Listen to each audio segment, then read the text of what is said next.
وما نرسل المرسلین الا مبشرین ومنذرین، ہم نے اپنے نبیوں کو جنت کی خوشخبری دینے والا بنا کر کے بھیجا ہے اور جہنم کے عذاب سے ڈرانے والا بنا کر کے بھیجا ہے۔ میرے پیارے بھائیوں، میری ماں اور بہنوں، یہ آیت کریمہ کا مختصر سا ٹکڑا ہے جو میں نے آپ کے سامنے رکھ دیا ہے۔ اس میں اللہ تعالیٰ نے نبیوں کے بھیجے جانے کا مقصد بیان کیا ہے۔ پیارے رسول صلی اللہ علیہ وسلم سے پہلے جتنے بھی نبی آئے، سبھی نبیوں کا یہی مقصد تھا، اور جب پیارے نبی پیدا کیے گئے تو آپ کی زندگی کا بھی مقصد یہی تھا کہ لوگ جنت کی جانب آ جائیں اور جہنم سے بچ جائیں، جنتیوں والے اعمال کریں، جہنمیوں والے اعمال سے پرہیز کریں۔ آئیے ایک واقعہ میں آپ کے سامنے رکھتا ہوں، بڑا پیارا واقعہ ہے۔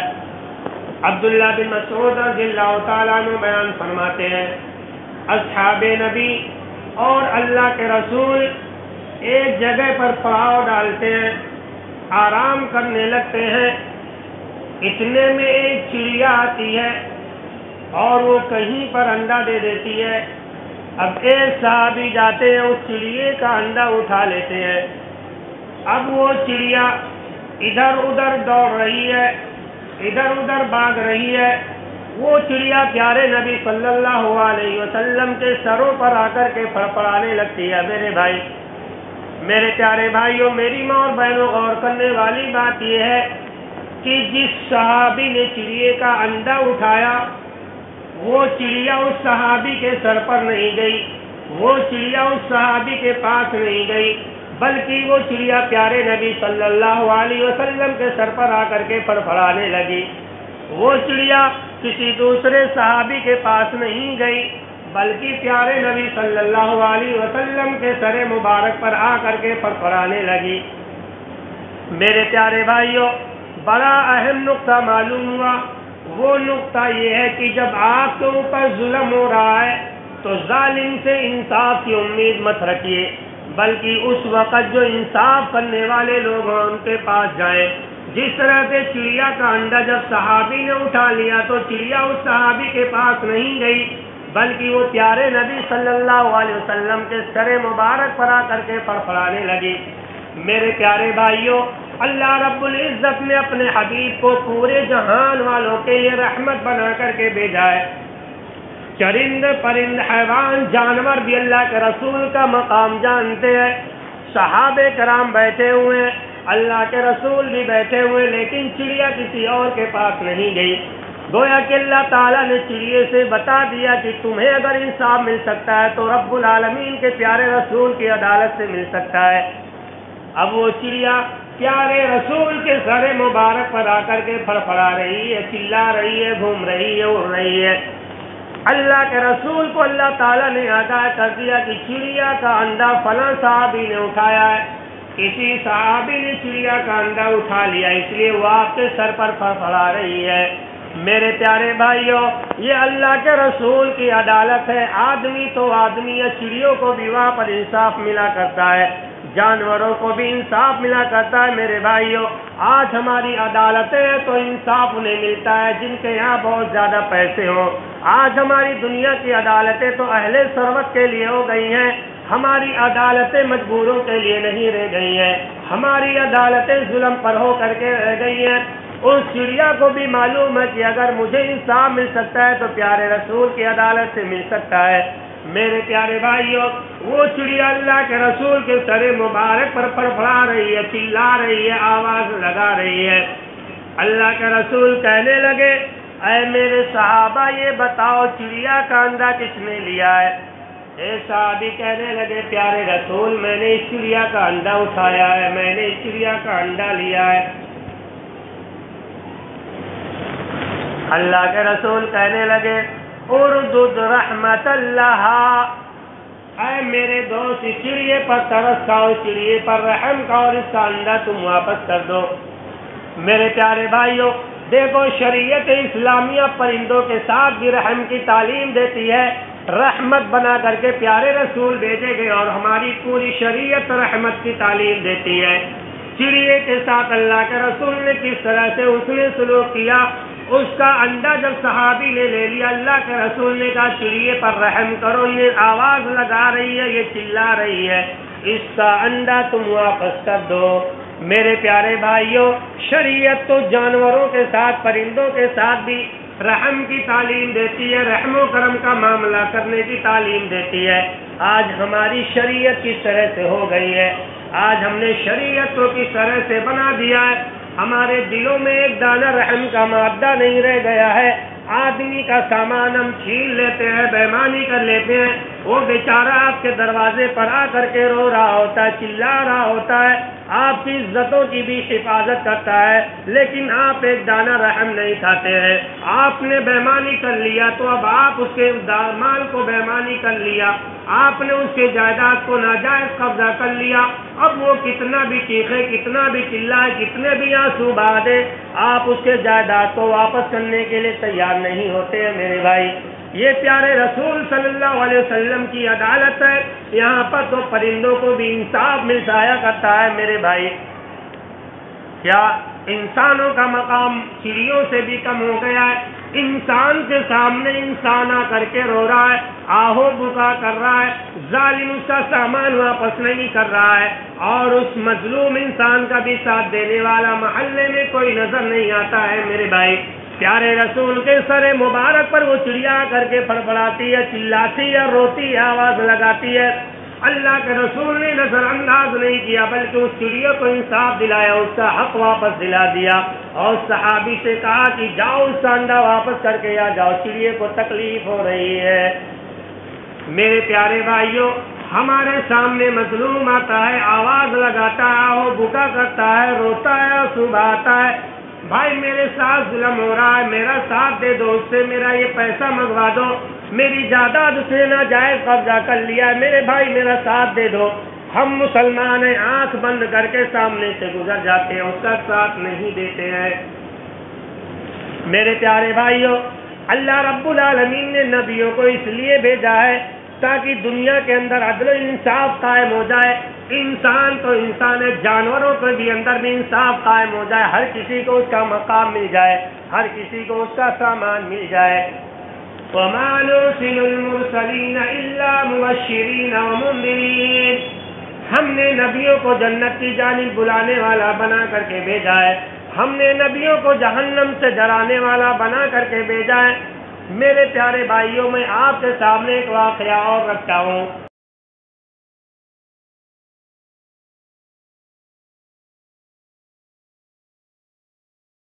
بڑا آسان عمل کرنے میں ہے۔ میں نے یہ واقعہ آپ کے سامنے بیان بھی کیا تھا، لیکن پھر بھی بیان کر رہا ہوں۔ عقبہ بن عامر رضی اللہ تعالیٰ عنہ بیان فرماتے ہیں کہ پیارے رسول نے بیان فرمایا، جو آدمی اچھے انداز میں وضو کر لے اور وضو کرنے کے بعد 2 رکعت نماز پڑھ لے، الا وجبت لہ الجنہ، ایسے انسان کے لیے جنت واجب ہو جایا کرتی ہے۔ میرے پیارے بھائیوں، اللہ کے رسول کا یہ فرمان ہے کہ جو بھی انسان اچھے انداز میں وضو کر لے، وضو کرنے کے بعد 2 رکعت نماز پڑھ لے تو جنت اس کے لیے واجب ہو جاتی ہے۔ پیارے رسول کا فرمان کتنا سچا ہے، آئیے ہم تاریخ اسلام اٹھا کر کے دیکھتے ہیں۔ ایک صحابی ہے جن کا نام آپ نے سنا ہے، جن کا نام بلال حبشی رضی اللہ تعالیٰ عنہ ہے۔ یہ مؤذن ہے، شریعت اسلامیہ پورے مسلمانوں کے مؤذن ہے، یہ مؤذن اسلام ہے۔ یہ اذان دیا کرتے تھے، 5 وقت اذان دیا کرتے تھے پیارے رسول کے زمانے میں۔ اللہ کے رسول کو معراج کرایا گیا، اللہ کے نبی صلی اللہ علیہ وسلم معراج میں گئے، آپ نے جنت میں جلنے کی آواز سنی، آپ نے سنا کہ بہت ہی تیز چلنے کی آواز آ رہی ہے، اور ایسا لگ رہا کہ کوئی جنت کے اندر چل رہا ہو۔ اللہ کے رسول نے پوچھا، جبرائیل بتاؤ یہ کس کی آواز ہے، یہ کیسی آواز ہے، یہ کھٹ کھٹ چلنے کی آواز کیسی جنت سے آ رہی ہے؟ فرشتہ جبرائیل کہنے لگا، اللہ کے رسول یہ بلال رضی اللہ تعالیٰ عنہ کے چلنے کی آواز آتی ہے۔ میرے پیارے بھائیوں، پیارے نبی جب معراج کرنے کے لیے گئے، معراج کی رات میں بلال رضی اللہ تعالیٰ عنہ کے چلنے کی آواز جنت کے اندر سنتے ہیں۔ ابھی بلال کی وفات نہیں ہوئی ہے، بلال زمین پر قدم رکھتے ہیں تو ان کی جنت کی گونج، ان کے قدم کی آواز جنت کے اندر سنائی دے رہی ہے۔ یہ کون سا عمل کر رہے تھے؟ زمین پر چلتا ہوا زندہ انسان ہے اور اس کے قدموں کی آواز جنت کے اندر سنائی دے رہی ہے۔ میرے پیارے بھائیوں، میری ماں اور بہنوں، اللہ کے رسول وہاں سے واپس آتے ہیں، سوال کرتے ہیں، بلال میں نے آج جنت میں تمہارے چلنے کی آواز سنی ہے۔ بلال کہنے لگے، پیارے رسول کیسا مذاق کر رہے ہیں، میں تو ابھی مرا نہیں، میں تو دنیا کے اندر چل رہا ہوں۔ اللہ کے رسول یہ کون سی بات ہوئی؟ پیارے رسول کہنے لگے، بلال مذاق نہیں کر رہا ہوں، میں تم سے ہنسی نہیں کر رہا ہوں، میں نے یقیناً تمہارے چلنے کی آواز سنی ہے۔ بلال رضی اللہ تعالیٰ عنہ سے اللہ کے رسول پوچھنے لگے، اے بلال اچھا یہ بتاؤ تم کون سا نیک عمل کرتے ہو، کون سا کام کرتے ہو کہ تم ابھی زمین پر چل رہے ہو، تمہارے چلنے کی آواز جنت کے اندر سنائی دے رہی ہے۔ بلال رضی اللہ تعالیٰ عنہ کہنے لگے، پیارے رسول ابو بکر جو عمل کرتے ہیں میں وہی عمل کرتا ہوں، عمر جو عمل کرتے اللہ کے رسول میں وہی عمل کرتا ہوں۔ اللہ کے رسول کہنے لگے، نہیں بلال ذرا دھیان دو، اپنے دماغ کو اپنے نیک عملوں پر لے کر کے جاؤ۔ بلال کہنے لگے، نہیں پیارے نبی میں تو وہی عمل کرتا ہوں جو عثمان کرتے ہیں، میں تو وہی عمل کرتا ہوں جو علی کرتے ہیں۔ اللہ کے رسول کہنے لگے، بلال ذرا اپنے دماغ پر اور زور دو، شاید کہ تمہیں وہ نیک عمل یاد آ جائے۔ اے بلال یہ کیسے ہو سکتا ہے؟ ابو بکر وہی عمل کریں، تم بھی وہی عمل کرو، ان کے چلنے کی آواز جنت میں سنائی نہ دے اور تمہارے چلنے کی آواز جنت کے اندر سنائی دے۔ اے بلال ذرا اپنے دماغ پر زور دو، کچھ تو ہے جس کی پردہ داری ہے، تم کچھ چھپا رہے ہو۔ بلال تم تو کچھ نیک عمل ضرور زیادہ کر رہے ہو، اے بلال ذرا اپنے دماغ پر زور دو، شاید کہ وہ عمل تمہیں یاد آ جائے۔ میرے پیارے بھائیوں، بلال رضی اللہ تعالیٰ عنہ تھوڑی دیر سوچنے کے بعد کہتے ہیں، پیارے نبی ہاں مجھے ایک عمل یاد آیا، میں وہ کام کیا کرتا ہوں، میں وہ کام کیا کرتا ہوں۔ اللہ کے رسول کہنے لگے، بتاؤ کون سا عمل کرتے ہو؟ بلال رضی اللہ تعالیٰ عنہ کہنے لگے، اللہ کے رسول میں ہمیشہ باوضو رہتا ہوں، ہوا خارج ہوئی میں نے وضو کر لیا، میرا وضو ٹوٹ گیا میں نے فوراً وضو کر لیا، اور وضو کرنے کے بعد میں 2 رکعت نماز پڑھ لیا کرتا ہوں۔ اللہ کے رسول پیارے نبی صلی اللہ علیہ وسلم بیان فرمانے لگے، اے بلال بس کرو، تمہارا یہی عمل ہے، تمہارا یہی وضو ہے اور تمہارا یہی تحیۃ الوضو ہے جس نے تمہیں یہ اونچا مقام عطا کر دیا ہے۔ ابھی تم زمین پر چل رہے ہو، اسی وقت سے تمہارے چلنے کی آواز جنت کے اندر سنائی دے رہی ہے۔ میرے پیارے بھائیوں، اللہ کے رسول نے کیا بیان فرمایا؟ جو آدمی اچھے انداز میں وضو کر لے، اچھے طریقے سے وضو کر لے اور وضو کرنے کے بعد تحیۃ الوضو پڑھ لے، 2 رکعت نماز پڑھ لے، الا وجبت لہ الجنہ، ایسے آدمی کے لیے اللہ تعالیٰ جنت کو واجب قرار دے دیتا ہے۔ میرے پیارے بھائیوں دیکھو نبی کا فرمان کتنا سچا ثابت ہوا۔ بلال رضی اللہ تعالیٰ عنہ نے ہمیشہ وضو کیے اور وضو کرنے کے بعد 2 رکعت نماز پڑھتے رہے۔ ان کے اس وضو نے اور 2 رکعت نماز نے انہیں وہ مقام دے دیا، ابھی یہ مرے نہیں، ان کے لیے جنت واجب ہو گئی، ابھی یہ دنیا کے اندر چل رہے ہیں اور ان کے چلنے کی آواز جنت کے اندر سنائی دے رہی ہے۔ میرے پیارے بھائیوں، میری ماں اور بہنوں، وضو بہت ہی اہم شے ہے۔ اگر آپ کو خوبصورت بننا ہے، اپنے چہرے پر نور لانا چاہتے ہیں، اپنے چہرے کو منور بنانا چاہتے ہیں، اپنے چہرے کو خوبصورت بنانا چاہتے ہیں، اپنے چہرے پر جو دیگر پھوڑ پھنسی وغیرہ نکل جایا کرتی ہیں، اگر ان ساری چیزوں کو ختم کرنا چاہتے ہیں میرے بھائی، تو مسلسل آپ وضو کرتے رہیں۔ آپ دیکھیں کتنے نمازی ایسے آتے ہیں جن کے چہروں پر داغ دھبے نہیں ہوا کرتے ہیں، ہوتے جی اللہ ماشاء اللہ ایک آدھ لوگ ہوں۔ بلال حبشی رضی اللہ تعالیٰ عنہ کیسے تھے؟ ان کا رنگ کیسا تھا؟ کالا تھا، کالا تھا۔ جب یہ فضیلت اللہ کے رسول نے بیان فرمائی، ارے بلال حبشی تم کالے ہو تو کیا ہوا، تمہارے چلنے کی آواز آئے ہائے جنت میں سنائی دے رہی ہے۔ بڑے بڑے صحابہ بیٹھے ہوئے تھے، کہنے لگے بلال تم میری بچی سے شادی کر لو۔ بلال کہنے لگے کیا مذاق کر رہے بھائی، میری تو شادی ہو گئی۔ ارے بھائی دوسری شادی کر لو، میری بیٹی کی قسمت کھل جائے گی۔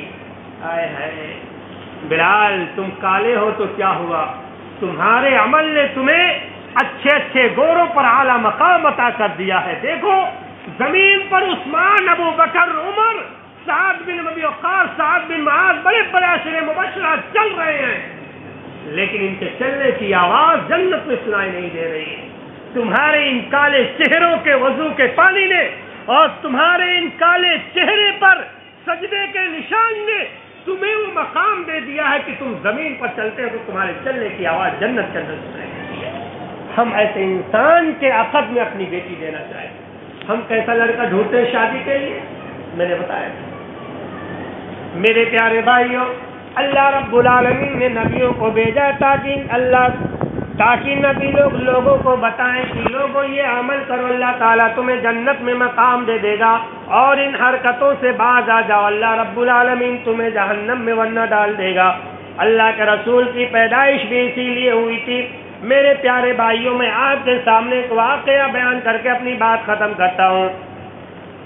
رشتے کی بات کل میں نے بیان کی تھی۔ ہر کوئی رشتہ جوڑ کر کے رکھتا ہے، لیکن رشتے کو ہماری انانیت کی وجہ سے ہم برقرار نہیں رکھ پاتے، رشتہ ٹوٹ جایا کرتا ہے۔ میرے پیارے بھائیوں، یہ واقعہ اپنے سامنے رکھیے اور پھر اپنی زندگی میں رشتوں کو جوڑنے کی کوشش کرو۔